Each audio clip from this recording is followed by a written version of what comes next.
দশম শ্রেণীর ছাত্রীকে ধর্ষণের অভিযোগে গ্রেপ্তার যুব তৃণমূল নেতা।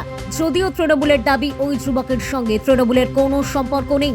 সমাজ মাধ্যমে একাধিক নেতার সঙ্গে ছবি ভাইরাল ওই যুব নেতার। গতকাল রাতে বছর 16-র এক নাবালিকা টিউশনের শেষে তার বন্ধুর সঙ্গে বাড়িতে ফিরছিলেন। সেই সময় তার পথ আটকায় তৃণমূলের যুব নেতা দীপঙ্কর অধিকারী সহ আরও দুই যুবক। অভিযোগ স্থানীয়দের। অভিযোগ, ওই নাবালিকা ও তার বন্ধু যখন রাস্তায় দাঁড়িয়ে কথা বলছিল সেই সময় তাদের ছবি তুলতে চায় দীপঙ্কর এবং সেই ভিডিও সমাজ মাধ্যমে ছড়িয়ে দেওয়ারও হুমকি দেয়।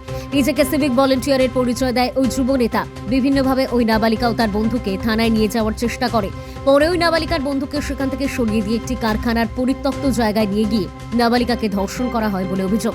এরপরেই ওই নাবালিকা ফোন করে তার পরিবারকে জানায় সমস্ত ঘটনা। তার মা গিয়ে সেখান থেকে তাকে উদ্ধার করে বাড়িতে নিয়ে যায়। রাতেই উত্তরপাড়া থানায় যায় নাবালিকার পরিবার।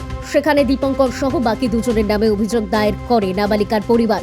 অভিযোগের ভিত্তিতে পুলিশ একজনকে গ্রেপ্তার করে, বাকিদের খোঁজে তল্লাশি চলছে। পুলিশ সূত্র খবর, ধৃত দীপঙ্করের বাড়ি উত্তরপাড়া কাঁঠালবাগান বাজার এলাকায়। সেখানে একটি ভাড়া বাড়িতে থাকে। উত্তরপাড়া থানার পুলিশ সেখান থেকে যুবককে গ্রেফতার করে। আজ ধৃতকে শ্রীরামপুর আদালতে পাঠায় পুলিশ। এই ঘটনার পর ক্ষোভে ফুঁসছেন স্থানীয় বাসিন্দারা। ওই যুবকের শাস্তির দাবি জানিয়েছেন তারা। এমনকি ওই যুবকের বিরুদ্ধে এর আগেও এক মাছ ব্যবসায়ীর কাছ থেকে জোর করে মাছ চাওয়ার অভিযোগ উঠেছিল। তৃণমূল নেতাদের সঙ্গে ওই যুবকের একাধিক ছবি রয়েছে বলে দাবি স্থানীয়দের। আর এই ঘটনার পরেই শুরু হয়েছে রাজনৈতিক চাপানোতর।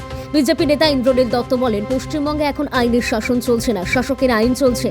গতকাল যে ঘটনা ঘটেছে তা অত্যন্ত দুঃখজনক ও নিন্দনীয়। পুলিশ একজনকে গ্রেফতার করেছে, বাকিদের গ্রেফতার না করলে আমরা আন্দোলনের পথে নামব। হুগলির সাংগঠনিক জেলা তৃণমূলের যুব সভাপতি প্রিয়াঙ্কা অধিকারী বলেন, ওই যুব তৃণমূলের কোনো পদ নেই, দল তাকে কোনো পদ দেয়নি, তৃণমূলের কর্মীও নয়। এই ঘটনার সাথে যে বা যারা যুক্ত রয়েছে আইনের পথে চলবে। ছবি যে কেউ তুলতে পারে, তবে কার মনে কি আছে সেটা আমরা বুঝবো কিভাবে? এই ঘটনায় ওই নাবালিকার পরিবার কোনো রকমের মুখ খুলতে চাননি সংবাদ মাধ্যমের কাছে। যে অ্যারেস্ট হয়েছে ওর নাম হচ্ছে সোনাই, ভালো নাম দীপঙ্কর। ওর বিরুদ্ধে আগে এরকম অনেক অভিযোগ আছে। কয়েকদিন আগে, বেশ দু সপ্তাহ আগে মাখলার ওপারে একটা বড় জলাজমিতে মাছ চাষে যারা মাছ চাষ করে তাদেরকে হুমকি দিয়ে, বিভিন্ন রকমভাবে তাদেরকে হুমকি দিয়ে তাদের কাছ থেকে ফয়দা লোটার চেষ্টা করে। অভিযোগ থাকা সত্ত্বেও এই সোনাই এদের বারবারন্ত, এদের কোনো রাজনৈতিক ইতিহাস নেই।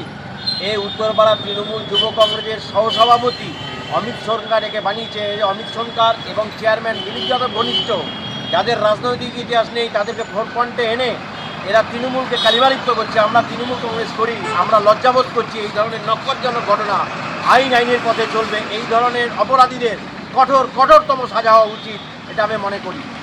যে নাগরিকই করুক, আমার প্রতিবেশী হোক বা না হোক, গণধর্ষণ একটা সামাজিক অপরাধ। সেই সামাজিক অপরাধী দৃষ্টান্তমূলক শাস্তি হওয়া উচিত বিচারের মাধ্যমে। কেমন ছিল ছেলেটি? আপনারা তো এখানে দেখে বেশি দিন তো হয় এখানে আসেনি, ব্যবসা বাণিজ্য করতে, এইটুকু শুনেছি।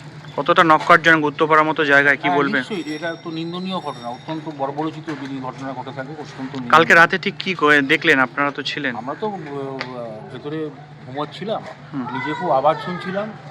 তো কারা এসেছিল জানি না, ওর চেয়েছিল যে ওদের রেস্কিউ করা হয়, ওদের আমার অ্যাপার্টমেন্ট আশ্রয় চেয়েছিল, কিন্তু সেই আশ্রয় দেওয়া হয়নি। আর কাকে আশ্রয় চেয়েছিল? আশ্রয় চেয়েছিল ওই ছেলে দীপঙ্কর।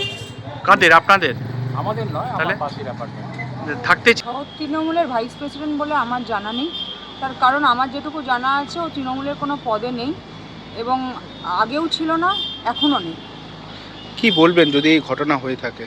এই ঘটনার সাথে যদি যুক্ত হয়ে থাকে আইনের পথে চলবে এবং কেউ যদি দোষী হয়ে থাকে আমি চাইবো তার করা থেকে করা যা শাস্তি আছে, আইনের ভাষায় যা শাস্তি আছে সেই শাস্তি সে পাক। তা সোশ্যাল মিডিয়ায় একাধিক ছবি আপনাদের দলের লোকের সঙ্গে, আপনার সঙ্গেও বিভিন্ন ছবি রয়েছে, কি বলুন বিষয়টা? আপনাদের ছবি তো অনেকে তুলতে পারে, এবার আমরা তো কেউ হাত গুনতে পারি না কার মনে ধর্ষক লুকিয়ে আছে, কার মনে খুনি লুকিয়ে আছে, সেটা আমরা হাত গুনতে পারি না। সুতরাং ছবি সবাই তুলবে। বিজ্ঞানকে উন্নত হতে হবে, তাহলে যে ঘরে ঢোকার আগে স্ক্যান করে যে কার মনে কি আছে, ততদিন বিজ্ঞান যতদিন উন্নত হয়নি, তো এরকম ছবি তো তুলতেই পারে অনেকে।